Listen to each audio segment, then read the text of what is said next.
बाबा, आज येताना बासुंदी घेऊन या ना. अगं, कालच आपण आईचा वाढदिवस होता म्हणून आणली होती ना. ऐकलं, गोकुळची बासुंदी पुन्हा खावीशी वाटतेय. खरं सांगू, मलाही खावीशी वाटतेय. पुन्हा पुन्हा खावीशी वाटणारी गोकुळ बासुंदी.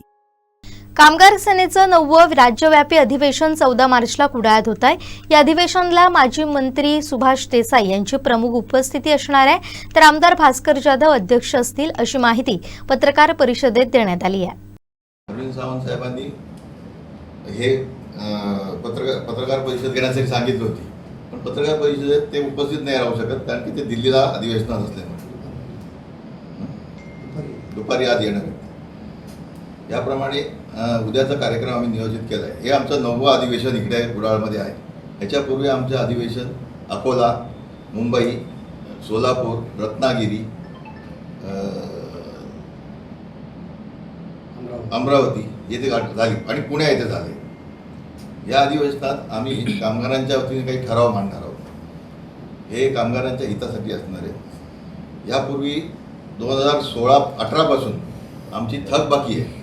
आमचं DA आहे, आमचे घरभाडे भत्ता आहे, आमचा वार्षिक वेतनवाढीचा फरक आहे. या सगळ्या ह्याच्यासाठी आम्ही अनेक वेळा मंत्र्यांकडे बैठक घेतली आहे, परिवहन मंत्र्यांकडे बैठक झाली आहे, पण त्यातून काही तोडगा नाही निघाला. त्याबाबत उद्या आम्ही या ठरावात काही विशेष ठराव मांडणार आहोत, जे कामगार हिताचे आणि कामगारांच्या बाबतीतले थकबाकीच्या बाबतीत. महाराष्ट्र एस टी कामगार सेना ही राज्यव्यापी संघटना गेले अनेक वर्ष कार्यरत आहे आणि जवळजवळ माझी माहिती पण एस टीमध्ये 1 लाखापेक्षा जास्त कर्मचारी एस टीमध्ये कार्यरत आहेत. आता 80,000 आणि त्यातले 15,000पेक्षा जास्त सभासद एस टी कामगार सेनेचे आहेत. मध्यंतरी दिवाकर रावते जेव्हा परिवहन मंत्री होते तेव्हा एस टी कामगार सेनेच्या माध्यमातून अनेक त्यावेळी चांगले निर्णय झाले होते. चांगल्या एस टी घ्यायच्या, भाडेतत्वावर एस टी घ्यायच्या, कर्मचाऱ्यांना त्यावेळी वेतनवाढ मिळाली होती, कर्मचाऱ्यांच्या म्हणजे दंड होता तो आणि अशा अनेक गोष्टी त्यावेळी झाल्या होत्या.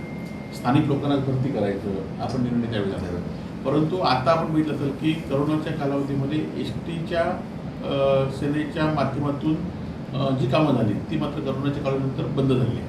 त्यावेळी गोपीचंद पडळकर, सदाभाऊ खोत यांनी एस टीना शासकीय विलिनीकरणाचा प्रस्ताव त्यावेळी दिला आणि त्यावेळी मोठं आंदोलन केलं होतं आणि त्यावेळी त्याचा जवळ एस टी अनेक दिवस बंद राहिल्या त्यावेळी.